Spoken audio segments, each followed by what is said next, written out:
اعوذ باللہ من الشیطان الرجیم بسم اللہ الرحمن الرحیم یوصیکم اللہ فی اولادکم للذکر مثل حظ الانثیین فإن كن نساء فوق اثنتین فلہن ثلثا ما ترک وإن كانت واحدة فلها النصف وَلِأَبَوَيْهِ لِكُلِّ وَاحِدٍ مِّنْهُمَا السُّدُسُ مِمَّا تَرَكَ إِن كَانَ لَهُ وَلَدٌ فَإِن لَّمْ يَكُن لَّهُ وَلَدٌ وَوَرِثَهُ أَبَوَاهُ فَلِأُمِّهِ الثُّلُثُ فَإِن كَانَ لَهُ إِخْوَةٌ فَلِأُمِّهِ السُّدُسُ مِن بَعْدِ وَصِيَّةٍ يُوصِي بِهَا أَوْ دَيْنٍ آبَاؤُكُمْ وَأَبْنَاؤُكُمْ لَا تَدْرُونَ أَيُّهُمْ أَقْرَبُ لَكُمْ نَفْعًا فَرِيضَةً مِّنَ اللَّهِ ان اللہ کان علیما حکیما۔ اللہ تبارک و تعالی تم لوگوں کو اے مسلمانوں تمہاری اولادوں کے سلسلے میں یہ حکم دیتا ہے کہ مذکر اولاد کا حصہ دو مؤنث اولاد کے حصے کے برابر ہے۔ اگر اولاد کی شکل میں صرف اور صرف مؤنث ہی ہیں اور دو سے اوپر ہیں تو ان سب کے لیے متروکہ مال سے 2/3 حصہ دیا جائے گا، اور اگر صرف ایک ہی خاتون ہے، ایک ہی اولاد ہے بیٹی کی شکل میں، تو اسے کل مال کا نصف دیا جائے گا، اور والدین میں سے ہر ایک کو متروکہ مال سے 1/6 حصہ دیا جائے گا اگر میت کی کوئی اولاد ہو، اور اگر اس کی کوئی اولاد تو نہیں ہے تو اس کے والدین وارث ہوں گے، لیکن اس کی ماں کو ثلث ملے گا، اور اگر اس کے بھائی بہن موجود ہوں تو اس کی ماں کو 1/6 حصہ ملے گا، اور یہ سارے حصے وصیت کے نافذ کرنے یا دین کے ادا کر دینے کے بعد نافذ ہوگا۔ تم اچھی طریقے سے یہ بات نہیں جانتے ہو کہ تمہارے آباء و اجداد اور تمہاری اولادوں میں کون تمہارے زیادہ قریب ہے نفع پہنچانے کے اعتبار سے۔ یہ اللہ تبارک و تعالیٰ کی طرف سے مقرر کردہ حصہ ہے۔ بے شک اللہ تبارک و تعالیٰ علم والے بھی ہیں، حکمت والے بھی ہیں۔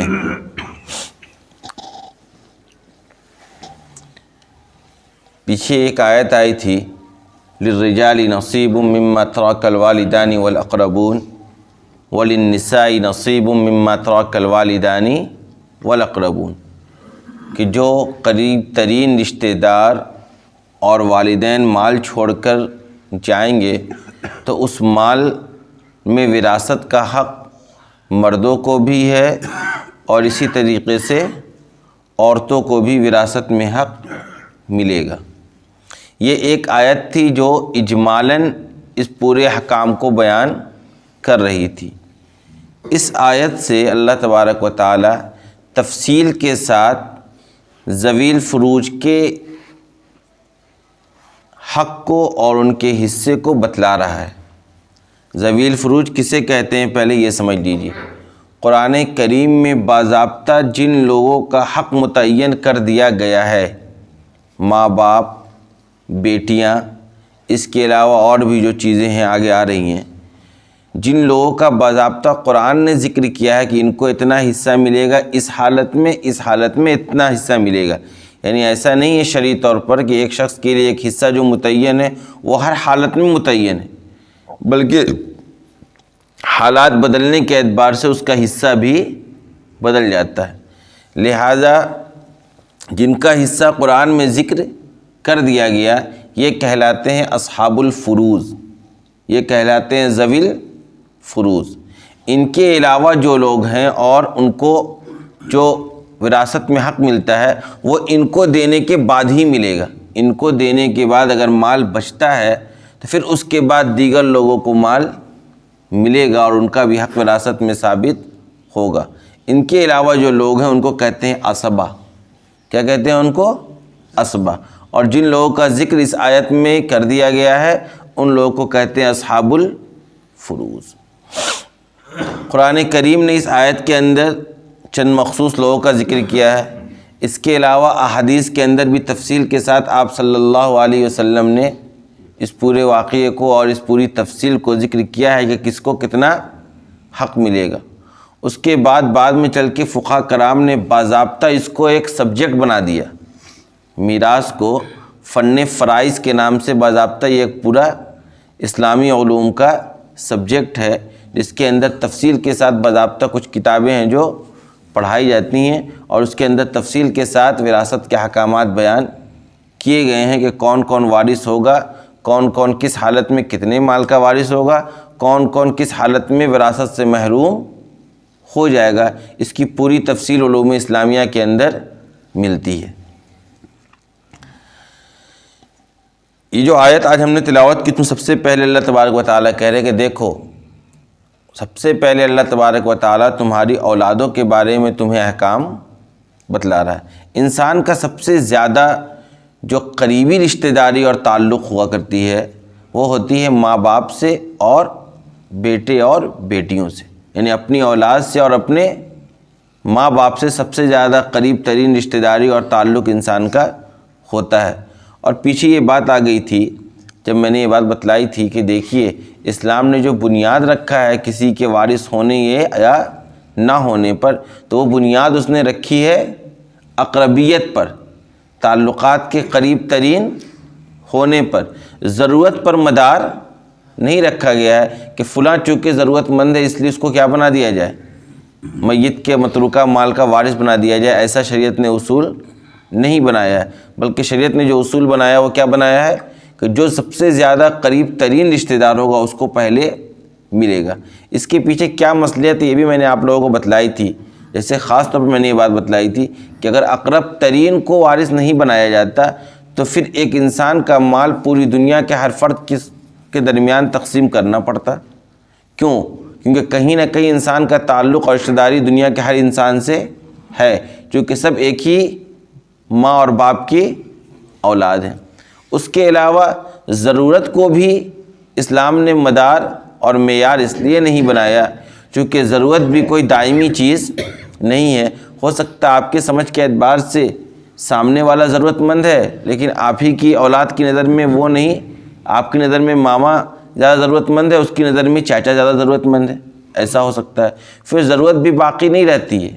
آج جس کو آپ ضرورت مند سمجھ کر مال دے رہے ہیں ہو سکتا ہے کل وہ مالدار ہو جائے، اور جسے آپ نے مال نہیں دیا تھا ضرورت مند سمجھ کے وہ کل غریب اور تنگدست ہو جائے۔ تو اس طرح کے حالات پیدا ہو جاتے ہیں، لہذا قانون کی بنیاد مضبوط ٹھوسوں پر ہوا کرتی ہے، مضبوط بنیادوں پر ہی قانون کو تیار کیا جاتا ہے تاکہ آگے چل کے کبھی نزاع اور اختلاف پیدا نہ ہو سکے۔ اس کے بعد بیٹا بھی عصبہ ہے، بیٹا بھی عصبہ ہے، بیٹے کا حصہ بھی قرآن نے بیان نہیں کیا ہے بلکہ بیٹیوں کا حصہ بیان کیا ہے، اور بیٹیاں ذوی الفروض میں سے ہیں، لیکن اگر بیٹا موجود ہوتا ہے تو یہ بیٹیاں بیٹوں کی وجہ سے عصبہ بن جاتی ہیں، بیٹوں کی وجہ سے بیٹیاں بھی عصبہ بن جاتی ہیں، ان کے حالات اس طریقے کے ہو جاتے ہیں۔ دوسری چیز اسلام نے خاص طور پر جس چیز کو زور دیا وہ اس پر دیا کہ عورتوں کا بھی حق ہے، خواہ وہ عورت ماں کی شکل میں ہے، بیٹی کی شکل میں ہے اور بہن کی شکل میں ہے، ان کا بھی کیا ہے؟ حق ہے۔ زمانے جاہلیت میں کیا ہوتا تھا کہ نہیں، وراثت کا حق اس کو ہوگا جو گھوڑے پر سوار ہو سکتا ہے، جنگ میں شریک ہو سکتا ہے، اپنے بازو سے اپنی طاقت کا استعمال کر کے مال غنیمت جمع کر سکتا ہے۔ یعنی ذہن میں یہ بات تھی کہ عورتوں کو مال وراثت میں حق نہیں دیا جائے گا، اور یہ اثر آج بھی باقی ہے۔ لوگ اپنی بہنوں کو حصہ دینا نہیں چاہتے ہیں اور کوشش یہ کرتے ہیں کہ بہن کیا کر دے، معاف کر دے، اور وہ بہن بھی بیچاری شرما شرمی میں معاف کر دیتی ہے کہ کیا بھائی سے ہم کیا لیں، دشمنی لے آگے چل کر باپ کے بعد جو رشتہ داری اور تعلق رہ جاتا ہے نیت سے، وہ کس کی بنیاد پر رہتا ہے؟ بھائی کی بنیاد پر رہتا ہے۔ اگر بھائی سے ہی تعلقات اچھے نہیں رہیں گے تو میکے کا دروازہ ہی بند ہو جائے گا۔ اس حیا میں اور اس شرما شرمی میں اور اس خوف میں بیچاری وہ بہنیں اپنا حق معاف کر دیتی ہیں، حالانکہ شرعی طور پر یہ حق معاف نہیں ہوتا ہے۔ ایک روایت ہے، اس کا ذکر پہلے بھی آ جانا چاہیے تھا، اتفاق سے آیا نہیں تھا، کہ کسی بھی انسان کے لیے کسی دوسرے انسان کا جو مال ہے نا، وہ اسی وقت حلال ہوتا ہے جب وہ طیب خاطر سے آپ کو استعمال کرنے کی اجازت دے۔ یعنی باضابطہ اپنی خوشی سے، دل کی خوشی سے، بنا کسی ظاہری یا باطنی دباؤ کے بغیر جب انسان اپنے مال کو استعمال کرنے کی سامنے والے کو اجازت دے گا، تبھی اس کے لیے اس کے مال کا استعمال کرنا حلال اور جائز ہے، ورنہ دوسری صورتوں میں سامنے والے کی مال کا استعمال کرنا حرام ہے۔ یہی وجہ ہے کہ لوگ یہ کہتے ہیں کہ باراتوں میں کھانا حرام ہے۔ کیوں؟ کہ کوئی بیٹی والا خوشی سے نہیں کھلا رہا ہے، وہ اپنے اوپر بوجھ اور دباؤ ہی سمجھتا ہے، طیب خاطر سے وہ مال اپنا خرچ نہیں کر رہا ہے۔ جب طیب خاطر سے وہ مال اپنا خرچ نہیں کر رہا اور آپ کا یا سماج کے دباؤ کی وجہ سے وہ قرض لا کر، پریشانیاں ڈھونڈ کر، پریشانیاں اٹھا کر اگر وہ مال خرچ کر رہا ہے تو آپ کے لیے اس کا استعمال حلال نہیں ہے بلکہ حرام ہے۔ تو یہی صورت یہاں پر ہے۔ آج بھی عورتوں کو وراثت دینے کا رواج نہیں ہے۔ کل میں نے یہ بات بتلائی تھی کہ وراثت تقسیم کرنے کا ہی رواج نہیں ہے۔ ہم لوگ جتنے ہلکے میں لیتے ہیں اور پوری زندگی حرام گھر میں رہ رہے ہیں۔ جس گھر میں رہ رہے ہیں وہ باپ کا گھر تھا، دو چار بھائی ادھر ادھر ہو گئے، بہنیں چلی گئیں سسرال، اب اس گھر پر ہم قابض بنے بیٹھے ہیں۔ عام طور پر بڑے بھائی کے ذہن میں یہ ہوتی ہے کہ چونکہ میں شروع سے گھر میں قربانیاں دی، انہوں نے تو کوئی تکلیف دیکھی ہی نہیں، باپ کے ساتھ ساری تکلیف میں نے اٹھائی، سارے بزنس میں دوڑ دھوپ میں نے کی، میری بیوی پہلے سے آئی، وہ 20-25 سال سے اس گھر میں کٹ رہی ہے، تو زیادہ حق کس کا ہے؟ میرا۔ یہ ذہن و دماغ میں بیٹھ جاتا ہے کس کے؟ بڑے بھائی کے۔ یہ انتہائی غلط تصور ہے۔ آپ نے کیا اس کا آپ کو اجر ملے گا، آپ نے جو کیا ہے اس کا آپ کو اجر ملے گا، لیکن شرعی طور پر کسی کا جو حق متعین کیا گیا ہے، آپ کے اس عمل کی وجہ سے، آپ کے اس قربانی کی وجہ سے اس کا حق مارا نہیں جا سکتا ہے۔ جس کا جو حق متعین ہے شرعی طور پر وہ ان کو ملنا چاہیے۔ اور یہ ہماری اور آپ کی غلطی بھی ہے۔ ہمارا جو فیملی سسٹم ہے، جوائنٹ فیملی خاص طور پر، اس کے اندر ہم اسلامی اصول کو سامنے رکھتے ہی نہیں ہیں، جس کی بنیاد پر ہی سارا کباڑا ہے۔ جیسے آپ کا بزنس ہے یا کھیتی ہے، جو بھی آپ کا کاروبار ہے، اتفاق سے بڑا بیٹا شریک ہو جاتا ہے باپ کے، ابتدا سے ہی بڑا بیٹا باپ کا معاون بن جاتا ہے، اور پھر پوری زندگی وہاں وہ گزار بھی دیتا ہے، اور دوسرے بیٹے دنیا کے دوسرے کاروبار کرتے ہیں، تعلیم حاصل کرتے ہیں، دنیا کے دوسرے ملکوں میں جا کر پیسہ کماتے ہیں۔ تو بیٹا کوئی بڑے بیٹے کو بھی یہ فیلنگ پیدا ہوتی ہے کہ بھائی میں چونکہ شروع سے رہ رہا ہوں تو لہذا میں کیا ہو گیا ہوں؟ مالک ہو گیا ہوں۔ اس کی یہ سوچ بھی غلط ہے۔ دوسری طرف باپ کی بھی یہ ذمہ داری تھی کہ اگر یہ بڑا بیٹا آپ کے ساتھ نہیں ہوتا تو یہ بھی اپنی کسی دنیا کے اندر کما رہا ہوتا، یہ بھی اپنا کوئی کاروبار کر رہا ہوتا، یہ بھی کہیں اپنی تعلیم کو جاری رکھ رہا ہوگا۔ لہذا یہ جو اپنا وقت آپ کے پاس دے رہا، اگر یہ نہیں دیتا تو آپ کسی آدمی کو اپوائنٹ کرتے کہ نہیں کرتے؟ اپنے اس بزنس کے لیے، اپنی اس تجارت کے لیے کسی اور کو اپوائنٹ کرتے تو اس کو آپ تنخواہ دیتے، اس کا کوئی وظیفہ آپ مقرر کرتے۔ لہذا یہ جو بیٹا آپ کے ساتھ خدمت کر رہا ہے، اس کا آپ کوئی وظیفہ متعین کیوں نہیں کرتے ہیں؟ ارے بھائی میری کاروبار میں کی جو آمدنی ہے، اس آمدنی میں میرے تمام بیٹوں کا حصہ ہے، آپ تمام بیٹا اور بیٹیوں کا حصہ نکالیے، خود اپنے لیے رکھیے، لیکن اس بیٹے کے لیے آپ کو ایکسٹرا رکھنا ہے، کیونکہ یہ آپ کے ساتھ اپنی جسمانی خدمت بھی انجام دے رہا ہے، یہ اپنا وقت بھی دے رہا ہے، یہ کہیں اور دیتا نا، کسی اور کمپنی میں کام کرتا، اگر یہ آپ کے ساتھ ہے تو اس کو آپ ایکسٹرا دیجیے، باضابطہ اس کی ایک تنخواہ متعین کیجیے۔ میں نے جو تقریر میں 2-3 مرتبہ مفتی سعید صاحب رحمۃ اللہ علیہ کا واقعہ تذکرہ کیا، اور میں نے بتلایا کہ انہوں نے اپنا گھر کا کیسا نظام بنا رکھا تھا، ان کی اہلیہ نے تمام بیٹے پوتوں اور بہوؤں کو حافظ بنایا، ان کے گھر میں اس معاملے میں بڑا زبردست انتظام ہے، چونکہ ان کے 11-12 بیٹے، اور اس کے علاوہ ان کا دیوبند میں بہت بڑا کاروبار ہے کتابوں کا، خود ان کا اپنے جو ہے بک ڈپو ہے 2-2۔ انہوں نے باضابطہ اس نظام کرنے، انہوں نے ایسی زندگی گزاری ہے کہ اس کو صرف سامنے پڑھ بھی لے مسلمان اور اس کو عمل کرنے کی کوشش کرے تو آدھا سے زیادہ گھر میں جو آپس میں لڑائی ہے وہ ختم ہو جائے گا۔ انہوں نے باضابطہ یہی کیا کہ 4 اولاد ان کی ایسی ہے جو ان کے بزنس میں لگی ہوئی ہے، کوئی کمپوزنگ کرتا ہے، کوئی پرنٹنگ کا کام کرتا ہے، کوئی ان کی دکان پہ بیٹھتا ہے، وہ تمام بچوں کو جو دینا ہے دیتے ہیں، ان چاروں کا وہ انہوں نے تنخواہ متعین کر رکھا ہے. یہاں کام نہیں کرتے تو کہیں اور تو کرتے ہیں، لہذا ان چاروں کا کیا کر رکھا ہے انہوں نے؟ تنخواہ متعین کر رکھا ہے. لہذا ان کا بھی ذہن شروع سے سیٹ ہے کہ بھائی دیکھیے میں یہاں پہ کام کر رہا ہوں بحیثیت ملازم، میرے زیادہ خدمت کر دینے کی وجہ سے ایسا کبھی بھی نہیں ہوگا کہ آگے چل کے مال وراثت میں مجھے کچھ زیادہ حصہ مل جائے یا میں کچھ زیادہ حصے کا حقدار ہو جاؤں. بلکہ میں نے کہا شرعی طور پر جو حق متعین کر دیا گیا ہے، خواہ ایک اولاد پوری زندگی ماں باپ کو نہ پوچھے، اس کو بھی وہ حق ملے گا. اور جو حق ایک بیٹے کا متعین ہے، وہ بھلے پوری زندگی اپنے والدین کی خدمت میں، والدین کے کاروبار میں لگا دے، اس کو بھی وہی حق ملے گا جو اس کے دوسرے بھائی کو ملے گا. اس میں شرعی طور پر تفریق نہیں کی جائے گی. ہاں اس کا کیا راستہ ہو میں نے آپ کو بتلایا. ہمیں اس طریقے سے اپنا سسٹم رکھنا چاہیے تاکہ آپس میں چل کے آگے چل کے یہ اختلاف پیدا نہ ہو، اور خاص طور پر بڑے بیٹے کے ذہن و دماغ میں یہ بات نہ بیٹھے کہ سارے مال کا مالک کون ہوں، میں ہوں. یہ عام طور پر یہی پایا جاتا ہے کہ بڑا بھائی یا اس کی اولاد یا اس کی بیوی سارے مالوں پر قبضہ کر کے بیٹھ جاتے ہیں، باقی بعد میں آنے والی اولاد در در کی ٹھوکریں کھاتی ہے اگر اس نے صحیح راستے سے اپنی زندگی نہیں گزاری تو اس سلسلے میں ایک تو عورتوں کو وراثت دینے کا اہتمام کرنا چاہیے. اور دیکھیے قرآن نے کتنا اہتمام کیا عورتوں کے حق کا. یہ جو پہلی آیت ہے، پہلی لائن ہے جو میں نے پڑھی، اس میں کیا کہا اللہ نے کہ اللہ تمہیں تمہاری اولادوں کے بارے میں حکم دیتا ہے کہ مذکر اولاد کا حصہ دو مؤنث اولاد کے حصے کے برابر ہے. یعنی مرد کے حصے کو عورتوں کے حصے پر مبنی رکھا. یہ نہیں کہا، قرآن یہ بھی کہہ سکتا تھا نا کہ دو عورتوں کا حصہ ایک مرد کے برابر ہے. یہ قرآن نے نہیں کہا، بلکہ قرآن نے اہمیت بتلانے کے لیے یہ بات کہی کہ ایک مرد کا حصہ دو عورتوں کے حصے کے برابر ہے. یعنی عورتوں کا حصہ ہم نے پہلے سے طے کر رکھا ہے، جو دو عورت کا حصہ بنے گا وہی ایک مرد کا حصہ بن جائے گا. یہ اہمیت کو بتلانے کے لیے خاص طور پر عورتوں کا جو حق ہے میراث میں، اس کو ظاہر کرنے کے لیے قرآن نے یہ تعبیر استعمال کی. ورنہ قرآن کہہ سکتا تھا للذکر مثل حظ الانثیین کی جگہ للانثیین مثل حظ الذکر. یہ بھی قرآن اتار سکتا تھا یہ آیت، لیکن قرآن نے کہا نہیں، للذکر مثل حظ الانثیین، کہ مرد کے لیے دو عورتوں کے حصے کے برابر ہے.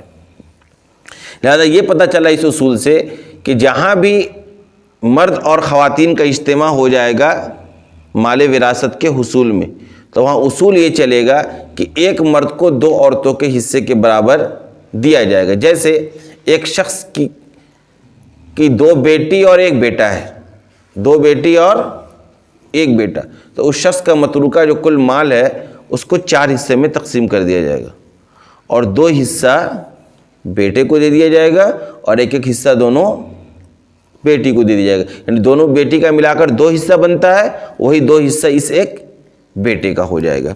اور اسی طریقے سے اگر بھائی اور بہن ہے، مال وراثت کا حقدار بھائی اور بہن ہو رہے، تو اسی طریقے سے تقسیم ہوگا کہ ایک بھائی کو 2 بہنوں کے حصے کے برابر دیا جائے گا. اس کے بعد قرآن نے کہا فَإِن كُنَّ نِسَاءً فَوْقَ اثْنَتَيْنِ فَلَهُنَّ ثُلُثَ مَا تَرَكَ وَإِن كَانَتْ وَاحِدَةً فَلَهَا النِّصْفُ.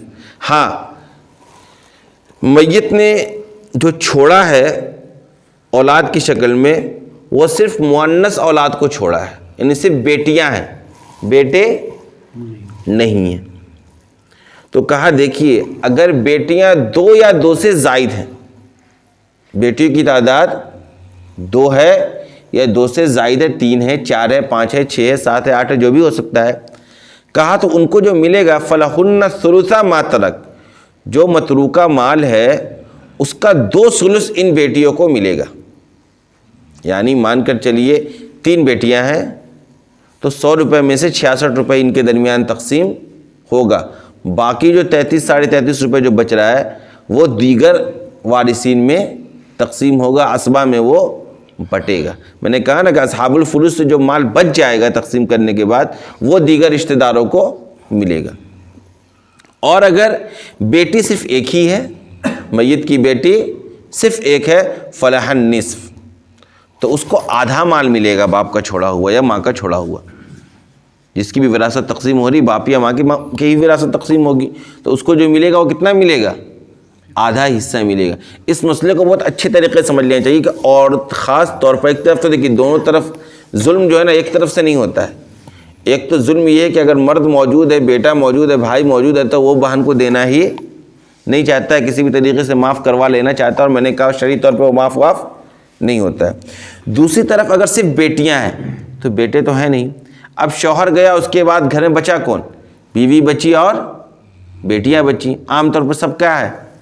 مؤنث ہے، سب کے سب خواتین کی فہرست میں شامل ہیں۔ ان کو عام طور پہ تو لوگوں کو مسئلہ معلوم بھی نہیں ہوتا، جن کو مسئلہ معلوم بھی وہ بھی عمل نہیں کرتی ہیں۔ وہ اب یہ سمجھتی ہیں کہ سارے مال کا مالک کون ہے؟ باپ کے سارے مال کا مالک اب ہم ہی لوگ ہیں، حالانکہ ایسا نہیں ہے۔ قرآن نے اصول بتلا دیا کہ زیادہ سے زیادہ اگر تم مال کا مالک بن سکتی ہو تو 2/3 کا، اس سے زیادہ کا مال کے مالک تم لوگ نہیں بنو گی۔ اور اگر صرف ایک ہی بیٹی ہے تو اس کو کتنا ملے گا؟ آدھا ملے گا۔ لہذا عورتوں کو بھی اس سلسلے میں ڈرنا چاہیے، چونکہ ہمارا اور آپ کا ہماری آپ کی جو زندگی گزرتی ہے وہ اس طریقے سے گزرتی ہے کہ نہ ہمیں رشتہ داروں سے مطلب ہے، نہ بھائیوں سے مطلب ہے، نہ بہنوں سے مطلب ہے، زیادہ سے زیادہ مطلب ہے تو اپنی ہی فیملی سے مطلب ہے۔ تو سارا مال کا وہ سمجھتی ہے کہ وراثت تقسیم کرنا نہیں ہے، سارے مال کو لے کر کون ہی بیٹھ جائیں گے؟ ہم ہی لوگ بیٹھ جائیں گے۔ ان کے ذہن و دماغ میں ہوتی ہے، خواتین خاص طور پہ فطری طور پر عورتیں مردوں کے مقابلے میں سخی نہیں ہوتی ہیں، زیادہ عورتیں مردوں کے مقابلے میں زیادہ سخی نہیں ہوتی ہیں۔ اب جب یہ صفت پائی جاتی ہے تو اس بنیاد پر بھی وہ سمجھتی ہیں کہ نہیں، کیوں ہم کسی اور کو دیں گے؟ حالانکہ نتیجہ یہ ہو رہا ہے کہ تمہارے باپ نے جو تمہارے لیے اتنی محنت اور مشقت سے مال جمع کیا تھا اور کمایا تھا اور تمہارے لیے وہ چھوڑ کر گیا، آج اس مال کو تم نے حرام میں کنورٹ کر دیا، اور تم پورے مال کو استعمال کر رہی ہو تو 1/3 جو ہے تمہارے مال کا وہ تمہارے لیے حلال اور جائز نہیں ہے، چونکہ تم اس کی مالک ہی نہیں ہو شرعی طور پر، لیکن زندگی بھر وہ اس کو مالک بن کر بیٹھ رہتی۔ یعنی مال دولت تو تقسیم کرنے کا کہیں کہیں رواج پایا بھی جاتا ہوگا وراثت میں، گھر مکان تو کوئی تقسیم نہیں کرنا چاہتا ہے، گھر مکان تو کوئی تقسیم نہیں کرنا چاہتا۔ حالانکہ ہم نے وہ کیا بتلایا آپ کو کہ ایک ٹوپی بھی اگر میت چھوڑ کر مر رہا ہے، ایک لاٹھی بھی چھوڑ کر مر رہا ہے تو اس میں بھی وراثت تقسیم ہوگی شرعی اعتبار سے۔ تو گھر تو ایک بڑی چیز ہے، اس کا تو ایک بڑا اماؤنٹ ہے، اور گھر تو عام طور پہ لوگ چھوڑنا نہیں چاہتا ہے۔ کیا کوئی آپ نے کہیں سنا ہے کہ اس نے 2/3 حصے اپنے میں رکھ کر اپنی زمین 1 حصے ثلث اس نے تقسیم کر دیا ہو؟ یہ ہوتا نہیں ہے پریکٹیکلی، اور لوگ سمجھ رہے ہیں کہ ہم نہیں بھی کر رہے آرام سے، بالکل حرام ہے۔ شرعی طور پر اس مال کا آپ کے لیے اس مال کو استعمال کرنے کی اجازت نہیں ہے۔ اس مسئلے کو بہت اچھے طریقے سے جان لینا چاہیے۔ تو خواتین کا حصہ بتلا دیا کہ اگر 2 یا 2 سے زائد ہیں تو 2/3، اور ایک ہی خاتون ہے تو بیٹی کی شکل میں اس کو کتنا ملے گا؟ آدھا مال ملے گا، آدھا مال دیگر اسبات میں تقسیم ہوں گے۔ اس کے بعد والدین کا حصہ بیان کیا جا رہا ہے، اور والدین کے حصے کو بیان کرنے میں 3 حالتیں ہیں۔ قرآن نے کہا دیکھیے، جو میت ہے اس کی اگر اولاد بھی موجود ہے، اس کی اگر اولاد بھی موجود ہے تو اب ماں باپ میں سے دونوں کو چھٹا حصہ ملے گا، ماں باپ میں سے دونوں کو چھٹا حصہ ملے گا اس حالت میں جبکہ مرنے والے کی اولاد بھی موجود ہے۔ چھٹا حصہ ماں باپ کو دے دیا جائے گا، باقی مال کو ان کے درمیان وہی جو قاعدہ ہے 2 اور 1 کا نصف، یعنی عورت کو 2، عورت کے 2 حصے کے برابر مرد کو 1 حصہ، یہ دے دیا جائے گا۔ اگر ماں باپ کے ساتھ اولاد بھی ہے تو ماں باپ کو کتنا ملے گا؟ چھٹا حصہ ملے گا۔ جیسے 60 روپے میں سے کتنا ملے گا؟ 60 روپے میں سے بتائیے، چھٹا حصہ 36 کہاں سے ملے گا؟ 30 تو نصف ہوتا ہے اس کا، ہاں 10 ملے گا نا، تو 10 روپے کسے مل جائے گا؟ ماں اور باپ کو۔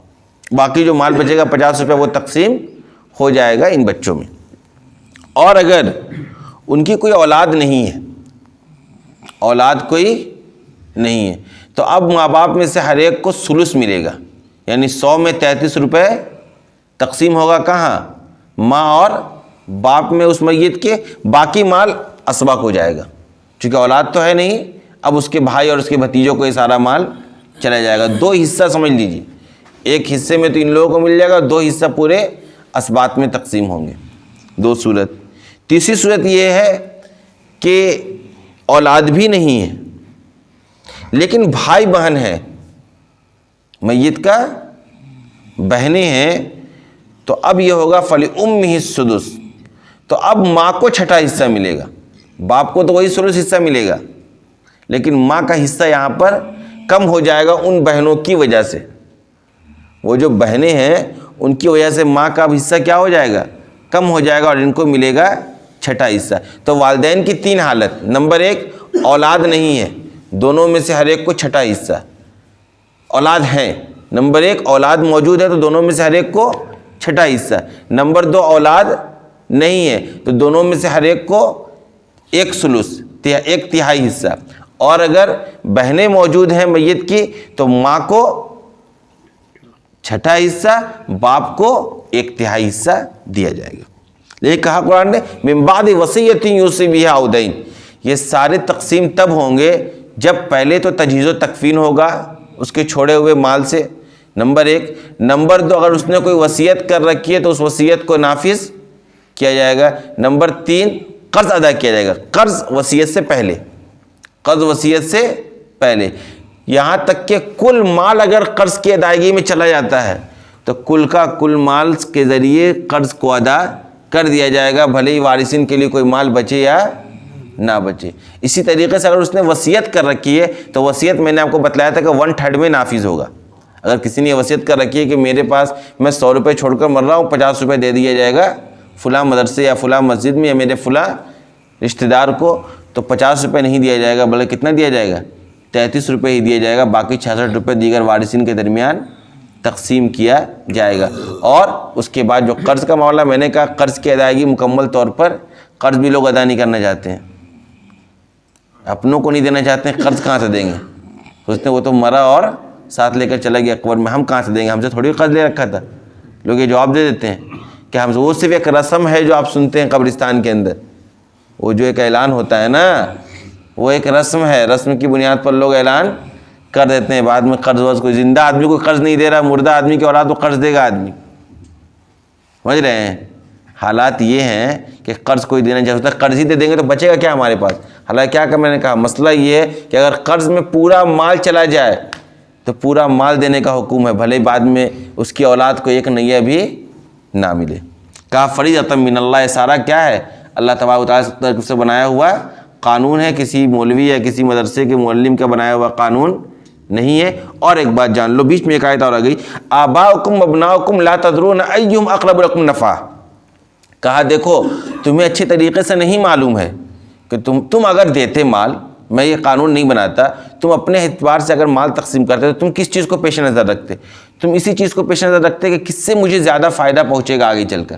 تو جس سے تمہارے ذہن میں رہتا ہے کہ فلاں آدمی سے, فلاں بیٹے سے یا فلاں بیٹی سے یا فلاں چچا سے مجھے زیادہ فائدہ پہنچے گا, اسی کو تم کیا کرتے, مال میں وراثت دیتے اور زیادہ دیتے.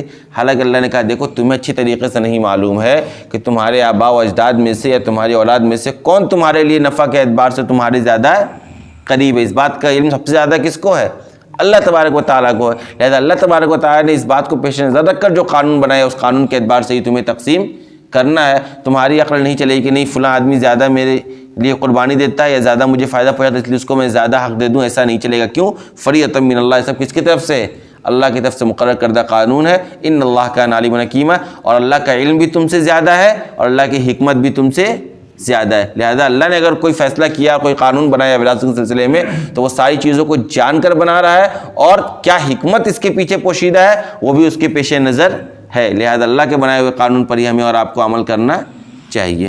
وآخر دعوانا الحمدللہ. بھی اور آ رہی آگے باتیں.